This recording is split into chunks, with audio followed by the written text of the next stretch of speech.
Gary, What's up, Elle? do we think that Scoot Henderson knows the NBA drug policy? I think it's been recently revised, so he's good.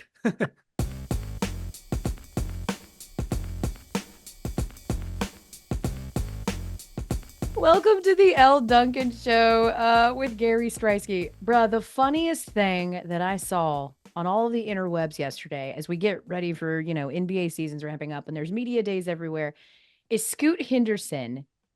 And for those of you that are just listening, if you're consuming this show audibly, Audibly? no, audibly is with your voice. Oh, Yeah, e audibly. Is that a eerily. word? Yeah, Ear, audibly. ears, Eerily? through Are earsily. you ears? Are you eerily listening to this? Yes, Then EER. then it's still gonna hit when I tell you that Scoot Henderson clearly stopped by the dispensary on his way to the podium. Plenty of those in Portland too. There's so many of them. But he was asked a question at media day, and if you are watching this visually, which I know is a word, I just want you to just enjoy. Scoot, now that you have a couple months of distance from it, kind of what do you look back on about your rookie season and kind of what you learned from it? I look back at the food, the good food that I had. Yeah, a lot of the food. Um, and then, what I've learned from it. You know what I'm saying? Just all the all the games, obviously think about all the games every night. Think about the fun I had playing. Think about how blessed I was playing and the fact that I was able to be here at this age. So yeah. So, Elle, Dude, yo, here, here's the thing, and I can relate with Scoot Henderson. Okay, he's got NBA money now. That changes you. When you are in the NBA, you eat good 365. And this reminds me when I got my first job out of college, I literally had one meal a day. It was Chipotle because I was making $20,000 a year in Cheyenne, Wyoming. I had one meal a day. Did that suck? Yes. Was it awesome that your boy was like a freaking chiseled 175? That part didn't suck. And then I got a job in Houston, triple my income, and all of a sudden daddy was feeling a little soft around the yeah, corner because I finally had cushy. money to get Hmm. food. Yeah, it was fluffy season. It was fluffy I, season. yeah, I don't think his has anything to do with finances and a little bit more to do with that sticky, icky, icky, icky. I mean, you got to Oh, be a little more wait. chill. I know that the NBA has laxed on their, marijuana policy, and that's cool. I'm into it, but like, you probably shouldn't show up visibly high and then wax poetic about. My favorite part is like he's waxing poetic about the food, and then it sort of hit him like, oh, I should probably like talk about Yeah. basketball. Yeah. I think Oh, about yeah. the games Hoops. every night. That lottery pick, which is also that's going to now be in the running for greatest soundbite of all time as it relates to basketball players and food. When we got that BC kid talking Oh about yeah, what are you going to remember the crying. most? Going out to eat. Hell yeah. Going out to eat was my favorite part. He's like crying. He's like, that's my favorite part. Straight Going up. out That's to it. eat. Them That's chicken it. crispers at Chili's, man. Line them up. All right, Scoot, you better be just as hungry on the court this year because your was a lottery pick last season and people were not happy with the lack of production. Let's get this man a Funyuns NIL deal. I'm just saying. All right, Gary, we are moving into the WNBA Come on. game threes. We've got Aces Liberty, and we, of course, have the Lynx taking on the Sun. And as such, we thought we'd bring in a luminary. Dude, I have found myself reflexively every time someone's like, "Hey Elle, how you doing?" I'm like, "I'm tired." But every time I say that, there's this little devil on my shoulder that's Mm. like, "But you ain't Holly Rowe, okay?" Holly Rowe is without a doubt the hardest working person in all of television, not just at ESPN. You will see Holly on a sideline for college game day football, and then hours later on a sideline for the WNBA playoffs, and then hours after that on a sideline for softball. It's like this lady literally is always on the go. She's got all the miles, every one of them, all the medallions, and she fortunately, we were able, Gary Streisky, to wrangle her Yeah. for about 15 minutes so that we could talk to her about the WNBA postseason. Holly Rowe. Hi.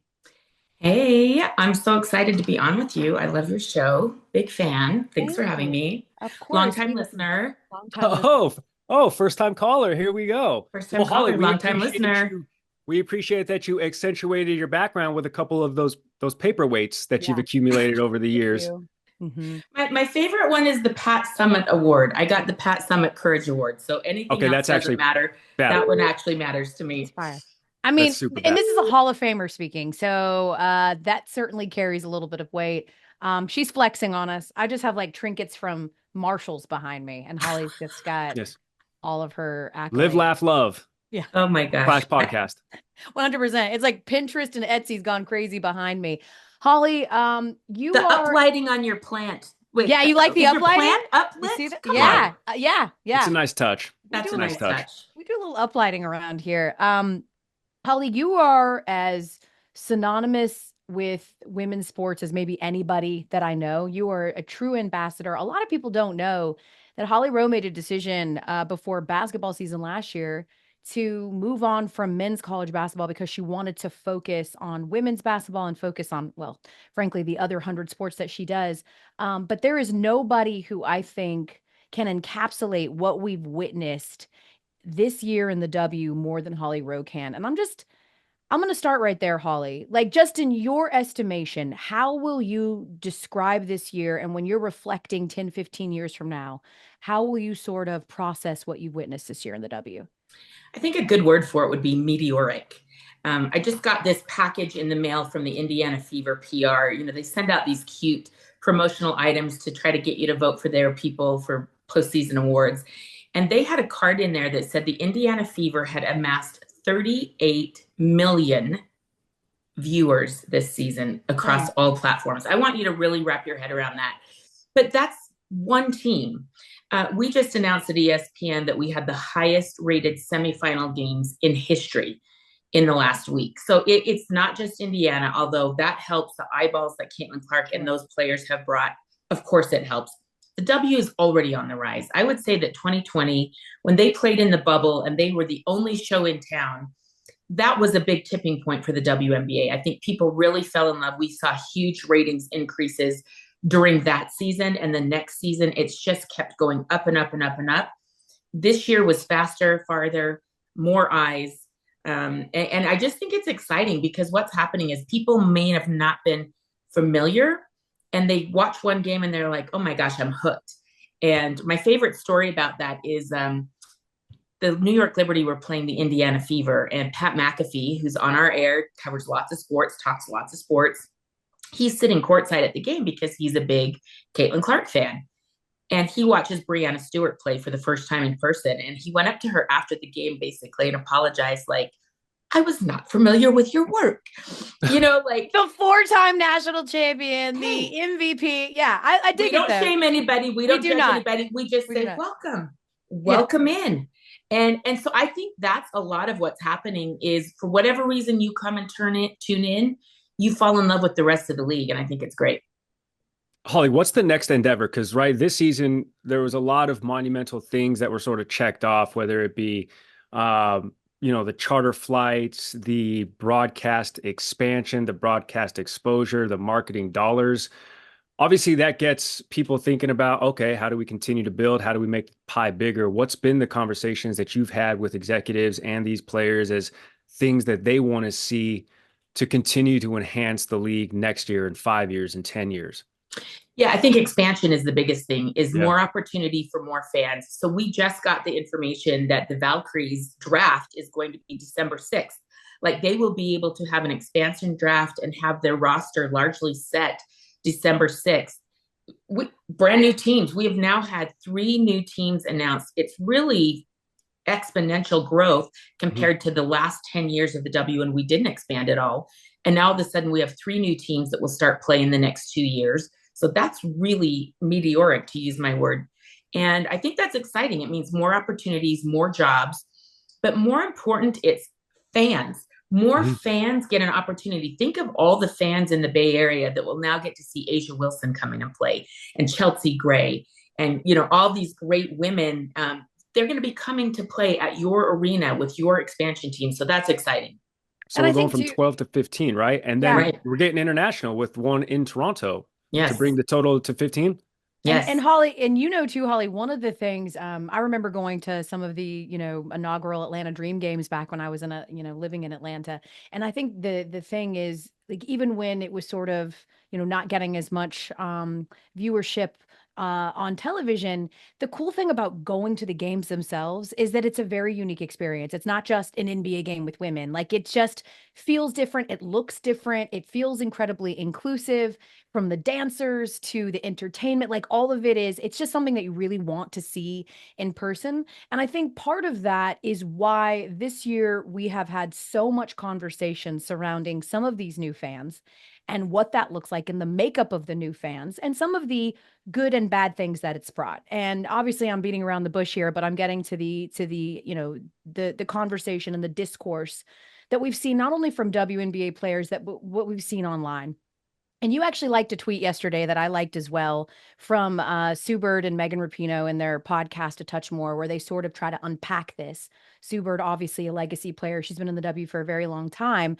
And they tried to sort of unpack this. And I thought that what, Megan said was on the nail, right? Like, there has been racism, misogyny, bigotry, homophobia, all of those things as an undercurrent to the W for a very long time. Caitlin Clark did not bring that in with her. But what we're seeing is bad faith characters who are now sort of using her as an avatar to denigrate Black women. And I'm just wondering, as someone who has not only been in this space, but in the women's basketball space as well for so long in the college level, just how you sort of view this influx of racial discourse that we've found ourselves, the culture war that is now permeating the W.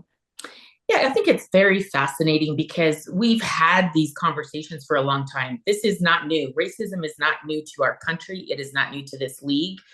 I think that if you were in the bubble in 2020, we had such wonderful, productive, expansive, inclusive conversations with each other during that time of how to be better as a league and how to be better as media supporting that league. I remember a really interesting situation sitting down with Ariel Atkins before games because they were going to protest something in their game.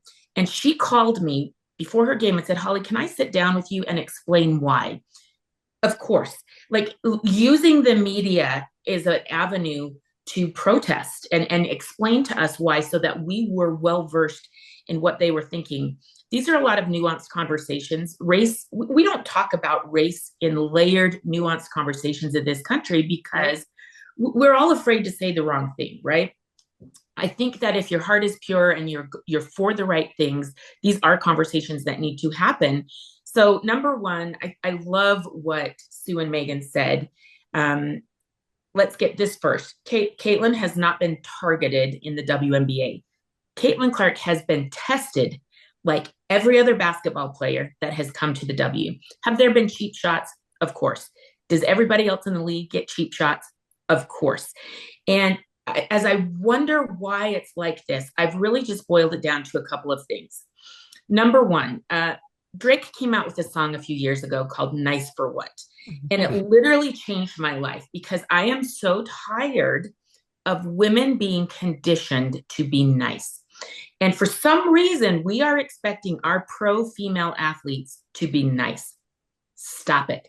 They are competitive, aggressive, want to win, physical. That's what they should be. I see this as a way that society is continuing to try to regulate the behavior of women, and I'm tired of it. I once got sent home from elementary school for playing football with the boys, and I was dirty, and they wanted me to go home and change my clothes. Well, guess who didn't get sent home? The boys. Mm-hmm. So I see this as a way that society continues to try to kind of keep their thumb on women to make sure we're behaving correctly. Stop it. These women can do whatever they want. They can play within the rules, but they can do whatever they want. So I see this as a way that society is still trying to control the way women behave. I'm tired of that. Number two. Sorry. Holly, the bar there. Tested, not targeted. Yes. Tested, not targeted. Like, I just want the folks that are listening to ruminate on that for a minute. Tested, not targeted, because that's been the frustrating part to me. And Holly, I understand 100%. I'm looking at this through the prism of being a Black woman, and the invalidation, the invalidation of the contributions of the women that came before Caitlin Clark is a way to they're weaponizing who Caitlin Clark is. Some people, and I keep saying this too, it's a faction of people. It is not all Caitlin Clark fans. It is not all New W fans. It is a faction of the population who are weaponizing every great thing she does to denigrate and invalidate other people. And we talked about that on this podcast, Gary, where there's times where it's like, oh, instead of celebrating this record viewership for the Fever, it's then used as a target to go, the rest of you are worthless. They only care about her. You're all, and it's just been nasty. And my thing, Holly, is you're right. This is the most progressive league in all of sports. They changed the face of an election because of what they decided to do in getting their ownership moved out with Kelly Loeffler. Like, they have taken the jabs and they have taken all of these things. They've heard this discourse before, but it still feels like this year in and of itself, they're saying, even for this league, this is too much. It is too much. And if you look at social media, and trust me, this goes both ways. So anytime I will post something, this goes back to her time in college about Angel Reese, I would just be absolutely mortified by the comments. And you know, I would go in and delete the comments because I was so mad about how people were treating Angel. The same thing's happening to Caitlin. You know, I don't think she has been as vocal about the death threats she's gotten and the negativity that she's getting on social media. This has to stop. You know, it has to stop. And what it's doing is it's distracting from what we should be talking about, which is the basketball, right? The basketball's never been better. What Caitlin did this year as a rookie has never been better. What Dejanay Carrington did this year, most improved player in the league, first year as a starter. We should be talking about Dejanay's improvement as a player and what she's doing for the Connecticut Sun, one of the best defenders in the league, first team all defense. We should be talking about the basketball. And I do think it's important what you say. It is not all fans. There are wonderful Indiana Fever fans. Wonderful. I feel, and I can't prove this, I don't know. I feel like it's people who really aren't fans and really aren't supporting the W or women trying to be divisive in this country. We see it in politics. We see it in the election. I mean, bots are a thing. You know, this is a way to be divisive, but I think it's important that the women of the league stick together. We've seen that with the Players Association. They've come out with strong statements about how they want their players treated. And I support that. We as a league, and I include myself in that. I have been working in this league since the first day it started. I was pulling cable for the very first WNBA game, the Utah Stars. I have been a part of this league since the very first game. And so we have to stick together and make sure that these bad actors and these bad faith actors are not the ones setting the discourse and the narrative. There's a lot of, I guess, proxies pretending to be fans who might be that third party, whether you're a Caitlin fan or you're a Caitlin hater. And I don't say that in a bad way. All great players have haters. That's just the way it is. But then you have people sort of using those players as kind of sounding boards to get bad takes off and vitriolic language into conversations. And unfortunately, right, it's a double-edged sword. You don't want to give it air, but they continue to put themselves in conversation. So you sort of have to talk about it. Segue into the Dejanay Carrington, obviously an improved player. Her Connecticut Sun won in that semifinal series. And this one was a tough one for me, Holly, because we're obviously working at ESPN. We are journalists. So this position that the WNBA Players Association is sort of taken against Christine Brennan, who's been in the industry for decades, to me as an outsider looking in, I don't cover the WNBA on a day-to-day basis, seems very, very left field for them to be calling for a Christine Brennan ban. I mean, this is not a person who's, got credentialed last week and all of a sudden is firing off questions to Dejanay Carrington.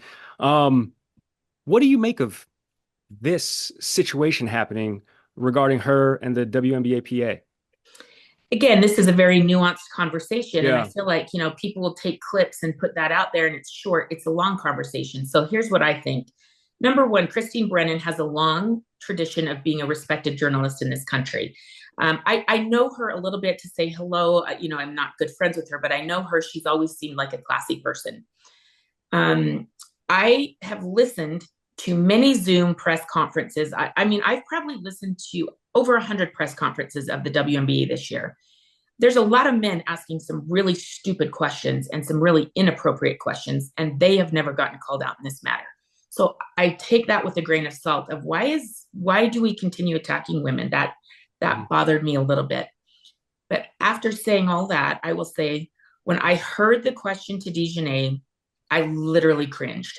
It was inappropriate. It was loaded. And it surprised me that it was coming from Christine Brennan. Really shocked me. And here's why. We at ESPN, and Elle, you might remember this, back in the day, we actually had someone come in and teach us at ESPN how to ask questions. And your question Sawatsky. As a journalist, John Sawatsky, shout out the GOAT. Yeah. Your questions should always be neutral and lean. And so if I were the one asking that question in that moment, I would have said to DeJournette, what happened? That way I'm not inserting my ideas, my bias, my anything into the question. So I am really shocked that was the question that Christine asked. It was a loaded question. Caitlin also got a really inappropriate question where they were trying to bait her into making it seem like it was a personal attack. And she responded with, it was a basketball play. And she walked away. She was kind of disgusted, like, stop it already. Yeah. Both young women got baited. Journalists need to ask neutral questions and quit trying to get that one bite you need for your story, and let the bites that the players are saying, then let that craft your story, not the other way around. Let your story tell itself. Now, some of the background on Christine Brennan is that she is writing a Caitlin Clark book. It's unauthorized at this point, but and you can tell based on, here's the thing to me. Because the players have said that, she had a bit of a confrontation with DeWanna Bonner, and Christine sort of taken the position of, why are you all being so sensitive? Like, I'm just asking questions. It wasn't even just the question that made me gasp about DeJournette. It was the follow-up where she insinuated that they were celebrating hurting her quarters later just because she doesn't understand. No, she doesn't understand the culture, right? Yes. So that celebration, I know exactly what she's talking about. Marina had just hit a huge 3, and she comes over to the sideline and she's like to DeJournette, hit me here, which is a celebration that players do with the 3-point thing. Yeah. And it was completely unrelated. Yes. And so what really concerned me is that what other lens, the lens that Christine Brennan is watching this through, that lens scares me. Yes. That was completely unrelated. Right? Yes. It was confirmation bias for me. It was like, I already believe that you hurt her on purpose. And I also believe that you celebrated hurting her. And now I'm going to corner you, and I'm going to try and make you fess up to it. And then if you don't fess up to it, I'm still going to, the point is that the audio's out there, right? So like immediately when you're looking at the comments of that video, there are some people that are, of course, were like disgusted by it. And then there are others that are going, she's a liar. She's lying. Look at the way she's lying. Look, she looked off to the left. All of a sudden we have body language experts. To me, the thing that's frustrating, Holly, that I haven't really seen with anyone else in this space is the throwing all of the journalistic integrity out the window, because Christine Brennan has a ton of it. I mean, again, she's been a champion for women's sports for a very long time. She worked at ESPN. I remember watching her on Real Sports, right? Like, she has been a legacy journalist. To me, the worst part of this has just been watching some of these former prideful journalists devolve into fangirls. And when you look at, Christine Brennan's even just Twitter, it's just every single tweet is about Caitlin Clark.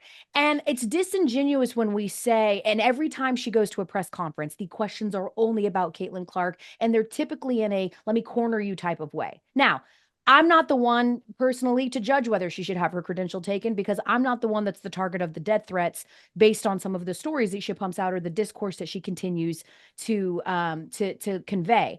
But it's shocking to me to watch some of these journalists who used to say all of the things that you said, Holly, that used to have some of those journalistic practices that have just turned into Caitlin sycophants. It's like a little weird to me, No, I know exactly why it is, Elle, is Caitlin draws clicks and eyes. And so I have suddenly started to see men who've had shows forever, podcasts, former NBA players who have their podcasts. They have never talked about the WNBA. They have never talked about women's sports. And all these people started to figure out that if you talk about Caitlin, your show will get views and it will get clicks. Yeah. And so we are all using Caitlin for those clicks. And listen, we are just as guilty at ESPN. 100%. We air her games because they get viewers and ratings. Yeah. We talk about Caitlin.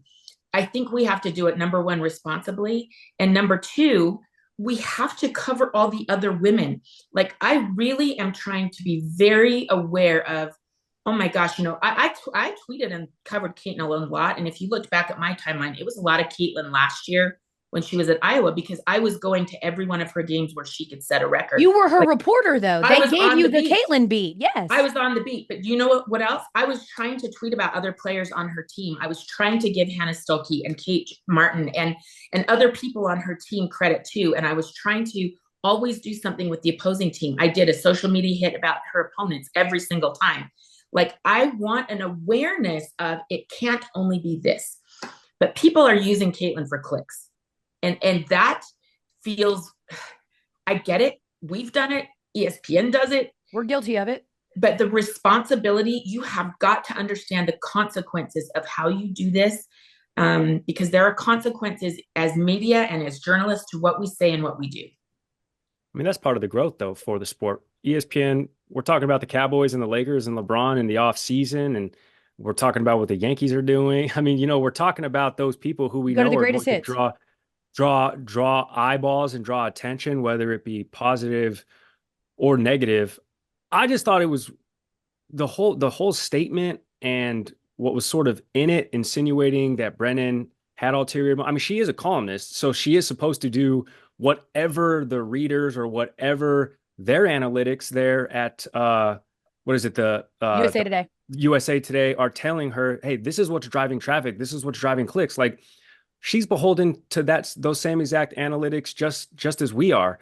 I think it would be a terrible move if they actually revoked her access to the team. I mean, because on the flip side of that, we're talking about all of this coverage and all of these new eyeballs on E1 in the A block, and Holly, you're in prime time, 7 p.m. kickoff, tip-off, and Elle, you're doing WNBA countdown Sunday in prime time.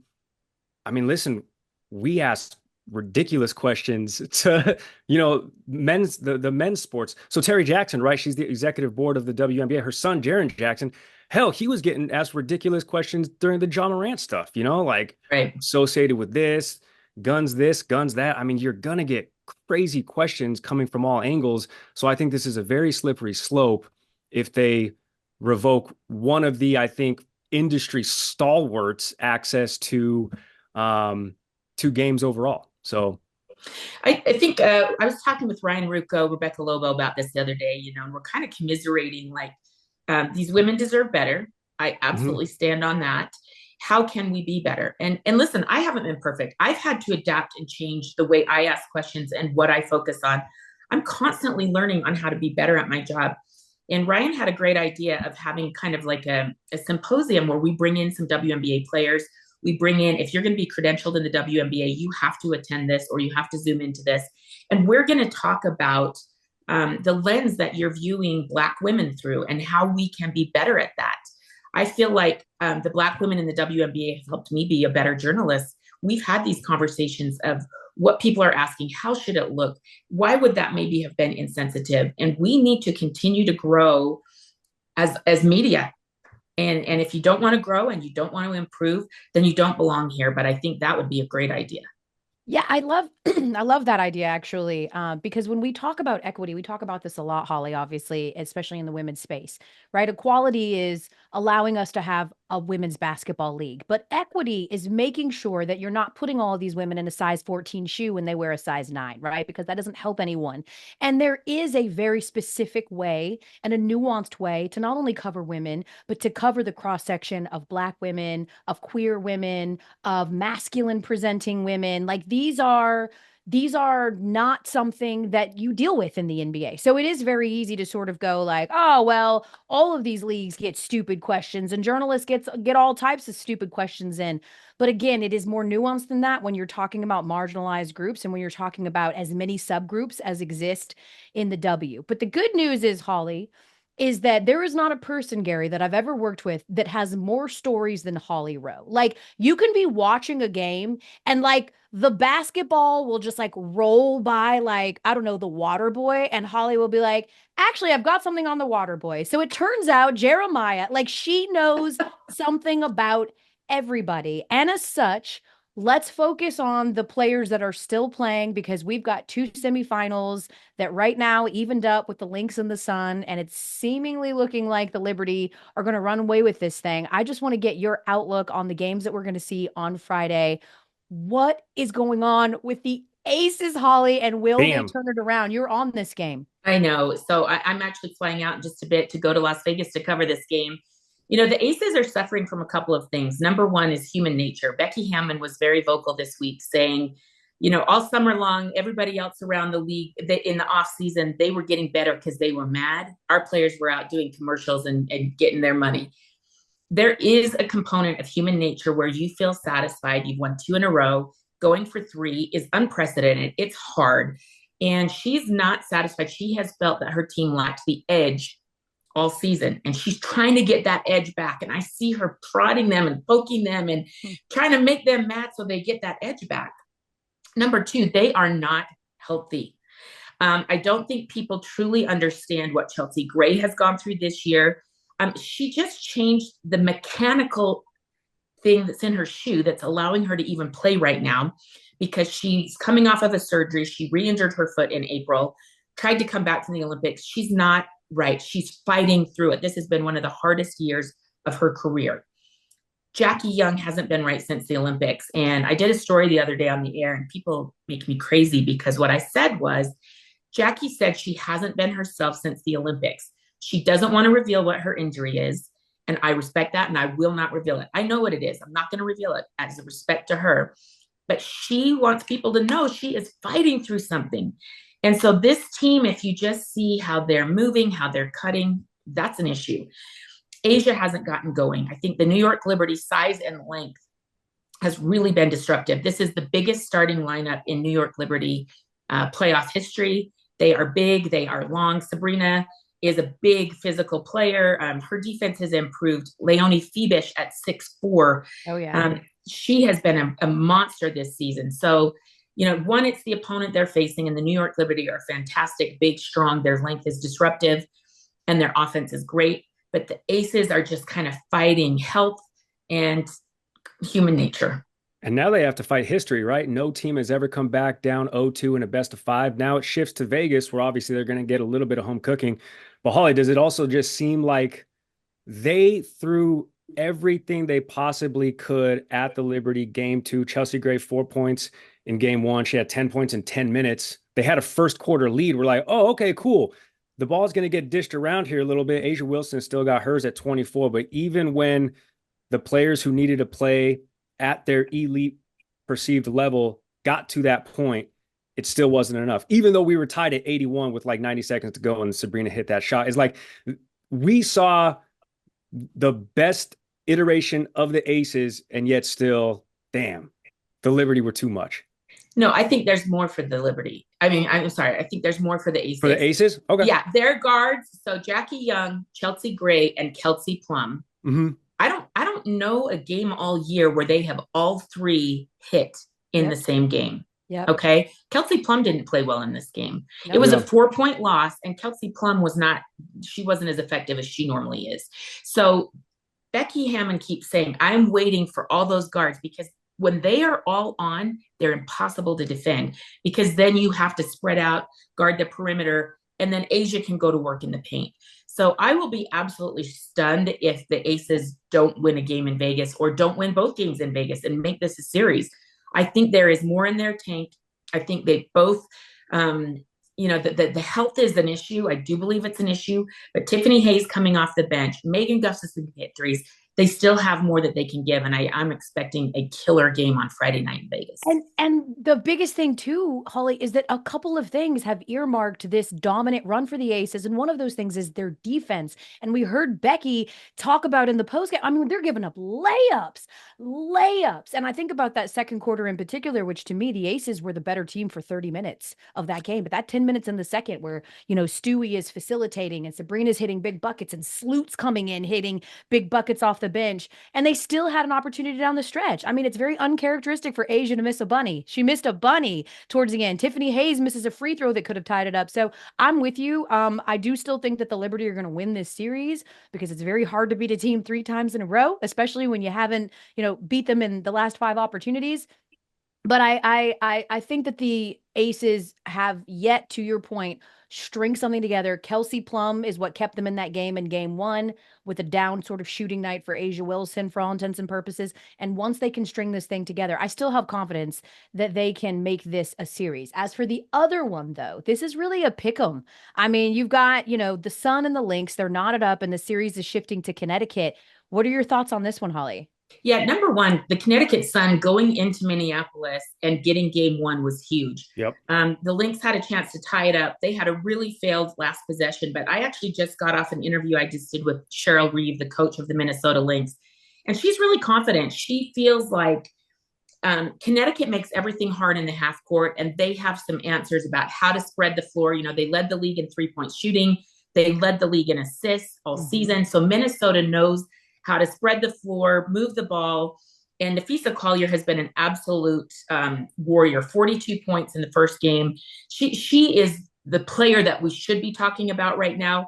We should be focusing on these players who are putting up monster performances. And then another player that I don't think gets enough credit in the league, we don't talk about her enough, is Courtney Williams. She is one of my favorite people in the WNBA.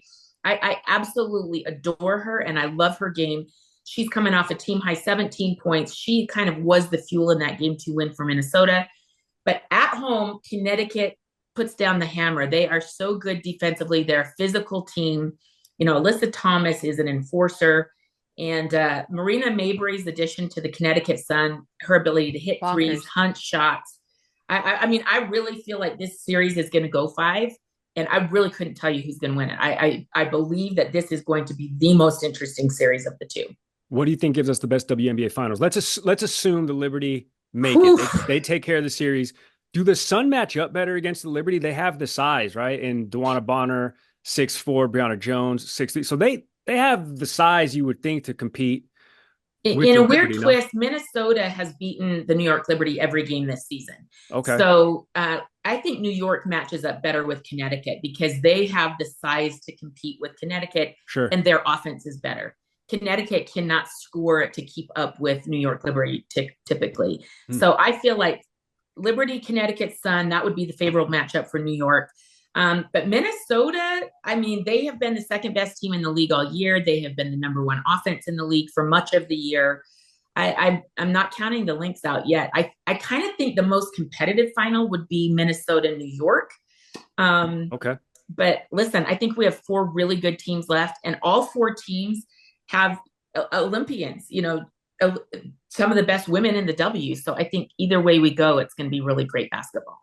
And side note for, all of the basketball nerds, I asked Shanae and Drea, and they were like, on top of having these amazing players, these are, by their estimation, the 4 best coaches in the W as well, all facing off against each other. So it'll be interesting to see the chess moves and the counter moves. Holly Rowe setting the table for what's going to be a fantastic weekend of basketball. Friday, we will see you in Las Vegas. And then Sunday, we're hoping they can force a game 4. And then we'll see you Sunday as well over on ABC. Holly Rowe, you're the absolute best. Gary, my daughter, Eva, loves Holly. Yes. She randomly the other day, we're just in the car. No one's talking about basketball. I don't know where this popped into her little 6-year-old mind, but she said, Mommy, when will I get to see my TT Holly again? And I was like, well, soon, hopefully during women's basketball. And she looks over at Xander and she goes, wait till you meet TT Holly. She's great. And so Holly making fans everywhere she goes. Thank you so much. Come see this little girl soon. I'm going to see her and I'm going to let her do my makeup. So if I show up on the air one night looking something kind of wild, it's because she did my makeup. At your own risk. Holly, see you later, babe. Safe travels. Thank you. Bye-bye. All right, Holly's the best. I'm not kidding though. I'm not kidding when I say Holly Rowe. She has a story about, like, she's one of those people that, like, when you sort of think about, when I hear young journos say like, well, I want a sideline because, like, I don't know, I just feel like that's what you should do as like your first job. I'm like, there are people who are real true sideline reporters, and Holly Mhm. Rowe is one of them. Holly Rowe has a story for everyone. If the shot clock goes out, she will have a story prepared to talk about the shot clock going out. I mean, she is as prepared and plugged in and tuned in as anyone that I know in this space. And so, really cool for her to set the table on what's going to be a big weekend in the dub. Yeah, Elle, Holly's fine. I don't know how I feel about getting replaced by one Holly Rowe. I thought I was Eva's favorite, but whatever. It's for a different episode. Holly's great. Yeah, she Whatever, thinks you're whatever, very whatever. funny. Eva always, Whatever, every whatever, time whatever. Gary is mentioned, she follows it up with he's funny, which is like toddler way of being like, that guy is an unserious person. Hey, kids say the darndest things, and they're oftentimes true. It's all very true. Hell yeah. Hey, adults say the darndest things too. So say nice things to us in the comment section and rate and review and subscribe and all of those great things. We've got a big weekend in the W, also a big weekend in football. We'll wrap everything up for you guys and put a button on it like we always do next Tuesday. In the meantime and in between time, be good to each other. Okay. Yep.